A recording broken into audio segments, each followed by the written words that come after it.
It's actually really simple to make this jumbo paper clip all within TinkerCAD. I'm going to show you how to make the base part so that you can swap out the top to be whatever design you want if you want to customize it for other people, or if you want to add your very own character design. So if you'd like to learn how to make this all by yourself for 3D printing, then keep on watching. You can open this on your browser. You do not have to download anything. That's tinkercad.com. I'll also leave a direct link to TinkerCAD in the description if you want to click that for easy navigation. You will have to make an account, but the account is free. I just really recommend this for beginners, especially if you have no experience whatsoever with 3D design.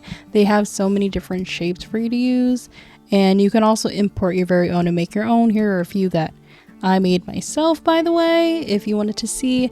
A lot of these can be used to make different kinds of 3D print products, and I have my cutout bundle available down below in the description where you can grab it if you'd like and upload it so that you can use that in your TinkerCAD account as well. But anyways, that's besides the point. We're going to learn how to make a jumbo paperclip today. And the first thing you want to do is you want to rename your project. That's just to make it easier for you to navigate when you go and print your project. The only tool that we will be using today is the extrude sketch tool on the right hand side. This is already within TinkerCAD. You don't have to download any additional files to use this. Click that and then drag it onto your canvas. It doesn't matter where you put it. Drag and drop it. Just click wherever on your canvas.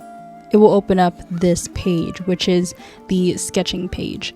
If you take a look at the left hand side here, you have different options for the kind of sketches you want to make. You have a straight line, you have a Bezier curve, and you also have a create smooth curve. Before we get into that as well, I want to point out this section right here, which is the snap grid.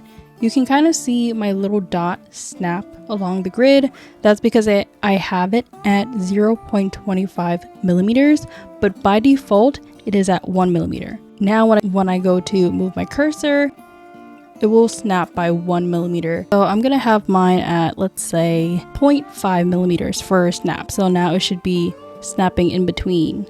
Once you click to place your dot, and you drag, you'll get a little preview of how your line looks. And it also tells you how long your line will be. Right now it says 12.5 millimeters. And the blue highlighted squares that you see on either side is actually how thick your line will be. So since there's 2 squares on each side, that's going to be 2 millimeters thick.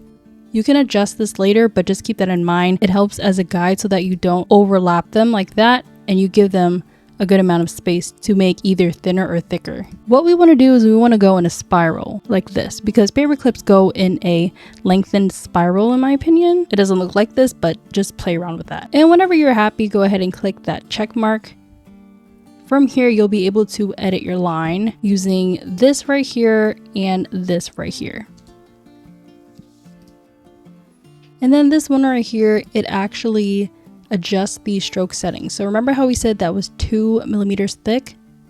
You can make it wider or even narrower. From this setting as well, you can adjust the join edges to make them rounder.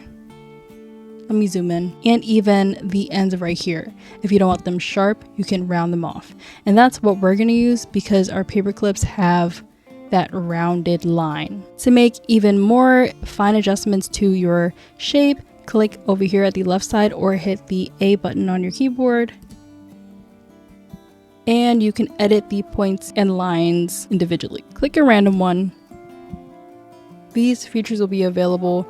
We're going to use this one because it allows us to make them curvy like this instead of completely straight. We're going to click an edge instead, and then click this and edit our corners. Do that for each one so you see how it looks and you get used to how to use this tool.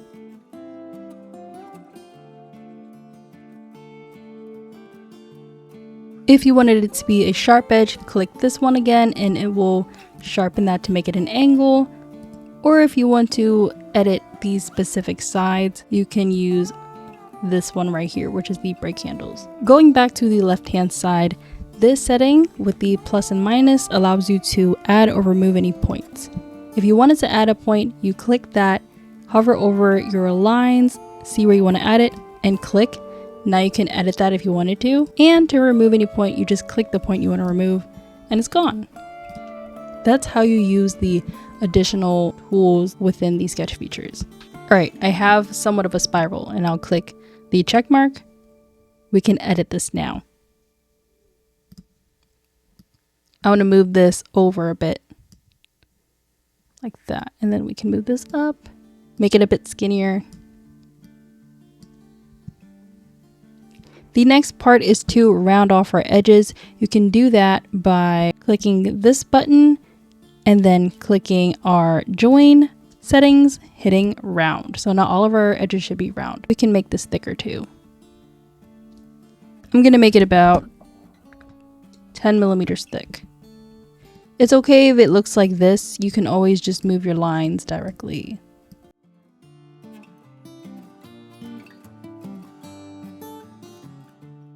Like this, so it should be about 10 millimeters thick, making sure you see that here. And this is about 64.5 millimeters tall. For this space, it's 12.5 millimeters. For the largest space, it's 37 millimeters. And for up here, it's 24.5. For this one, it's 49.5. And over here, it's 35.5. Just if you want to use the exact measurements that you see here on the screen, I thought I'd provide that to you. Now we'll go back in with this change to smooth tool and make our points more curvy.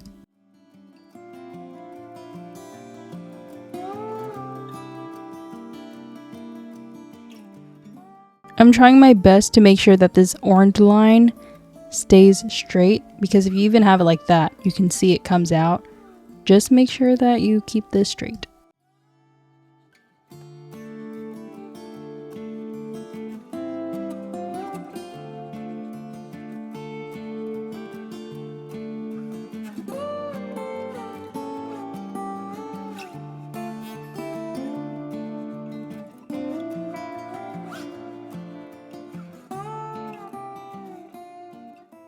This is what mine looks like. I like how you can move the separate arches as well, if you wanted to make that shorter or longer. This is how my paperclip came out, and I did that by just using this tool right here. I didn't use any of these. I just used this one for each point, and then I adjusted them. Also, when you bring them closer together, it makes the distance of the curve smaller, and if you lengthen it, it stretches it.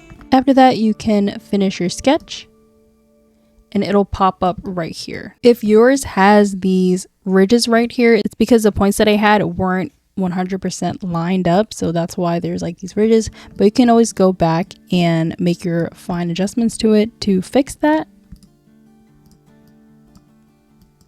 But this is how the giant paperclip looks, and that is how you can make it. Of course, I'd say take your time making this to perfect it. This is just an overall tutorial guiding you of how I would make it. On TinkerCAD right now, it's 90 millimeters tall, which is about 3.5 inches. It's not a bad size. This is a pretty good size for a jumbo paperclip. But again, you can always make it smaller or thinner. Adjust the height if you want to using this square in the middle, and save that. The way that you can save this into your personal shapes is you go to your creations, make sure that this is highlighted, click create shape, give it a name, adjust your settings here. You can change the color if you want to, save it, and it should save in your little gallery of your personal creations. Now when you're ready, drag and drop it, upload your design, and you're done. Feel free to use the shapes that are in TinkerCAD as well. If you want to make custom name paper clips, you can do that. Type in whoever's name you want to customize it to. Resize it, adjust the height, adjust these settings, and you can offer that in your small business. A lot of people look for customizable products. I'm gonna go ahead and add my own design here to show you how my paperclip comes out, and then I'll print it and show you the final result.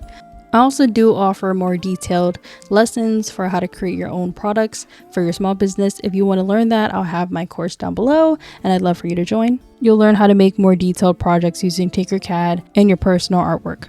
This is how the final result came out. Don't forget to hit that subscribe button if you enjoyed today's video. I do post a bunch of free beginner-friendly 3D design and small business tutorials. I also have a dedicated playlist that includes all of my beginner-friendly 3D print design tutorials. Feel free to check those out. But until then, I will see you in my next video. Goodbye.